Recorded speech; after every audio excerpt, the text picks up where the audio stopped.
Lions TV, we are sponsored by Regal Elevators and Lifts Consultants Limited, a company that is owned and operated by a Millwall fan, just like every single one of the sponsors you can see in and around my head. If you are going to do a bit of business, please keep it in the Millwall family and check out all of our sponsors' website links in the description below. This is your post-match analysis video for yesterday's 1-1 draw away to Middlesbrough at the Riverside, a long-ass trip, the longest one you'll make in the league all season. It was a good result, it was a good response to the defeat at Fulham in midweek, but I can't help but think we could have won the game. Let's start out by looking at the 11 that the gaffer picked to start the match. So Neil Harris kept faith with the formation and the majority of the side that were beaten so heavily at Craven Cottage on Wednesday. There were two changes made. It was Bulkowski in goal, Marlon Romeo right back, Murray Wallace left back, Jake Cooper and Alex Pearce centre backs. It was a central midfield three of Ryan Leonard, Sean Williams and Ben Thompson. It was Conor Mahoney on the left, Aidan O'Brien on the right, but as always they kept switching. And up front as a lone striker, it was the big dog, Matt Smith. Yeah, two changes made from the team that lost at Fulham. One was obviously forced upon us, Yuri Skalak injured, and as I rightly predicted, Aidan O'Brien come in and played in midfield. And then up front, which was, it was harsh on Bradshaw. I don't think it was any reflection on Bradshaw, the way he played at Fulham, but he dropped out and Matt Smith came in to replace him. I just think that against a big, strong back four in Middlesbrough, Neil Harris thought Matt Smith was the way to go, and I thought he did well against Smith. I thought he did better when Bradshaw came on, but we'll get into that shortly. The game starts out and Middlesbrough have the better of the early exchanges. It was a poor crowd from them yesterday, Middlesbrough. It's the third year in a row I've been up there, and I'm sitting there yesterday to myself wondering why I've done this 3 years in a row. But yeah, not the best turnout from their fans you'll ever see. Possibly the hottest day in history on record in Middlesbrough, and that's maybe why some of their fans just couldn't work out what was going on with the weather outside. It was absolutely boiling hot yesterday, and it did affect the players. You could see them keep having drinks breaks. It was a boiling hot day. Middlesbrough came after us, as I said, first 15 minutes. We weathered the storm. They didn't really have, again, they had possession, which we always expect to happen against teams, especially when we play away from home. But it didn't really hurt us, and I think that's testament to Bulkowski, because they threw a lot at him. But what he did was, he did his job very well. As I said, he's a great goalkeeper and I'm happy he's at the club. He held everything they threw at him.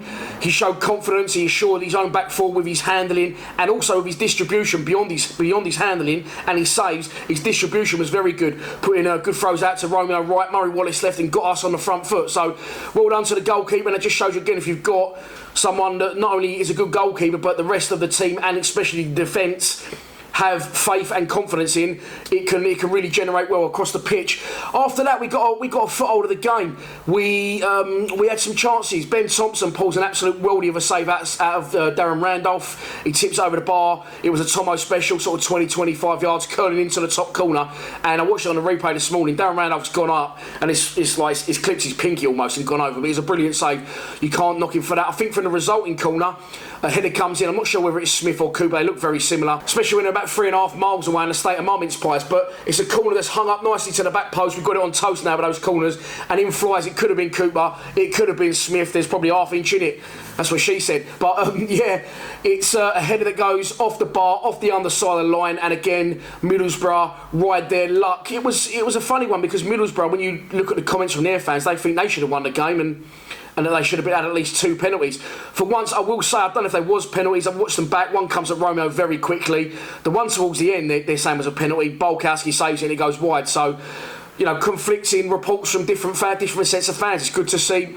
I don't think I got it wrong though, but it's good to see for once again, as we got West Brom away in the league, are actually a referee that wasn't completely against us. So next time we do get a shit ref, let's just reflect back on yesterday at Middlesbrough and West Brom away, because we had some good fair refereeing decisions in both those games. So we're hopefully now getting our fair share. It's not one-way traffic and we always get shit refs. It's the chant that likes to go around, but I'm hoping now that we're getting our fair share. We got the balance of it yesterday, definitely, but going in at half time, I can see why Harris stuck with a 4-5-1, and as Jim rightly said in his fan cam after the game, he's not going to scrap the whole system on the back of one freak result. Fulham, by the way, lost yesterday 2-1 at home to Nottingham Forest, and they had about 78% possession. And for as complimentary as I was towards Fulham in my post-match, I think one thing I definitely forgot to say was, I don't think Fulham, that's the best you're ever going to see Fulham play.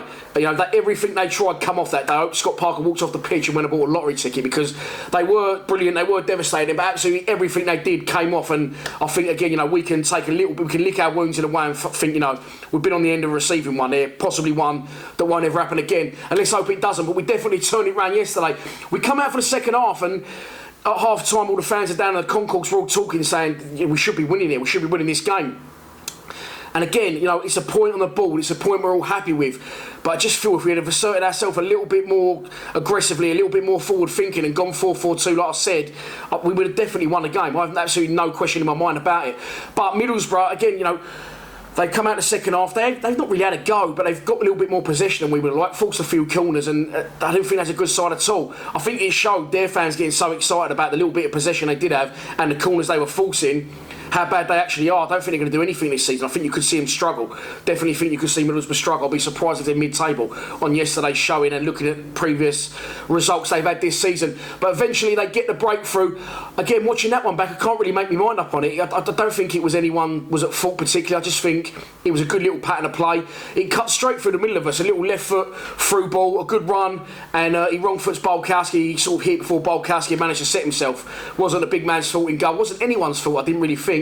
I just think they put a nice little move together and cut through us like they should have done. And they're 1-0 up, and then this is where we always know it's going to happen. It's happened so many times in the past before. Happens at clubs, you know, we're not expected to get results at. Really said big clubs then. I won't put Middlesbrough in that bracket anymore, that's for sure. But yeah, it's almost like, okay, we're going to sit, we're going to go for the draw, and if you score, then we'll respond, we'll get back to level pegging, and then we'll sit again. And I don't know why we do it. I'm not criticising. Neil Harris had a job to do yesterday. The players definitely had to respond to Neil Harris, what he would have said to them, and to show the fan base what they were made of. And it was for that reason that I didn't ever think we was going to be losing yesterday's game at any point. But yeah, it's just a little bit frustrating, because we've got the tools to unlock defences. We showed that, especially when we force corners. As Kenny said in his fan cam, you know, it's clear to see that it doesn't matter who we play. If we're forcing free kicks high at the pitch and set pieces, it's something we're very good at. It's a sort of speciality of ours now. It's a tool we use to unlock defences and get results time after time, and you can see other teams don't like it. Ryan Leonard drifts one into the back post. It was sort of at a point where I thought he'd gone too far, almost like the West Brom equaliser that Matt Smith scored. Matt Smith does very well, heads it back across, and Tom Bradshaw, with his first touch off the bench, an inspired substitution. Don't know whether it was Livermore, don't know whether it was Harris. Obviously, Neil Harris, I've missed out, was randomly sent off in the first half, which I'm sure he was absolutely delighted about. He didn't look happy at all. I don't think he did a lot wrong. I think there's a little bit of a misunderstanding. So I don't know who's called the sub, but Tom Bradshaw comes on, and with his first touch, I'm absolutely over the moon for him to get off the mark and get his first league goal of the season. He's knocking him in, Bradshaw, now. I know it's only three goals this season, one disallowed, but you're not going to get the work out wide from Bradshaw. You're not going to get the chasing down of wingers and into corner flags and the absolute energy that Lee Gregory brought to the side.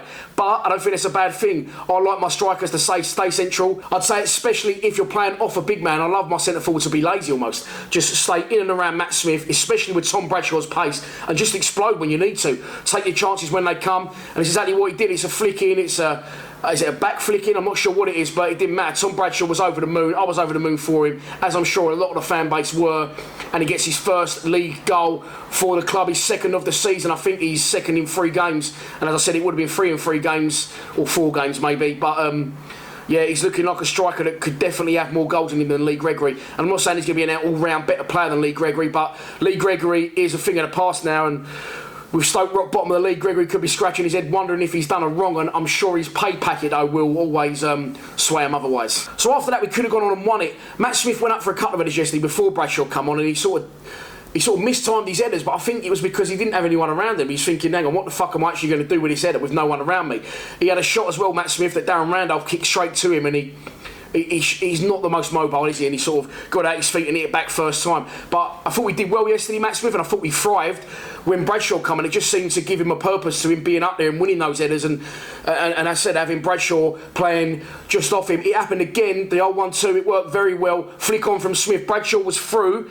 one-on-one. The pace he showed to get through one-on-one was brilliant. Brilliant first touch. Knocks it past the Adrian Serio-looking Middlesbrough centre-half. And Bradshaw absolutely skins him for pace. He's about 5 yards out when he goes to pull the trigger. And the tackle comes in. I've got to be honest, I thought it was a very good tackle. I didn't think it was a penalty. In real time, I'm screaming for a penalty. Of course I am. It's 4 minutes on the clock. And we've got 261 miles to travel home. I want to get back down the motorway with all 3 points. But it was a brilliant tackle, but again, in that short space of time that they was on the pitch together, what was it, 16 minutes? Smith and Bradshaw showed why I think a 4-4-2 could work very well for us with those two.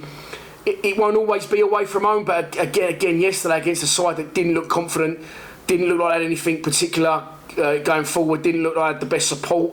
You know, it was a little bit of a dead atmosphere yesterday, and I just think teams like that could be there for the taking. But I think definitely now at the Den, the time has come for Tom Bradshaw and Matt Smith to become a deadly duo. A deadly duo. We once had a deadly duo. We once again crave, and I definitely think it could happen, and I think we will see it at the next home game at the Den. So that's your lot for this post-match analysis video. We are away to Oxford on Tuesday in the second round of the Carabao Cup before playing Hull at home next Saturday, and then we'll have an international break. The fixtures have been coming thick and fast. As always, I appreciate your support of the channel, watching, subscribing. You know where it all is, boys and girls. Don't be afraid to click that subscribe button. We are almost at 11,000 subscribers. Nearly couldn't say subscribe then. But there you go, that's it. I'm going to put this out later tonight, so I hope you've enjoyed this Sunday. Sun's out, bank holiday, have a few cold ones, enjoy yourself, and I look forward to seeing you at Oxford on Tuesday if you're going. Please subscribe to Lions TV. Come on, you Lions.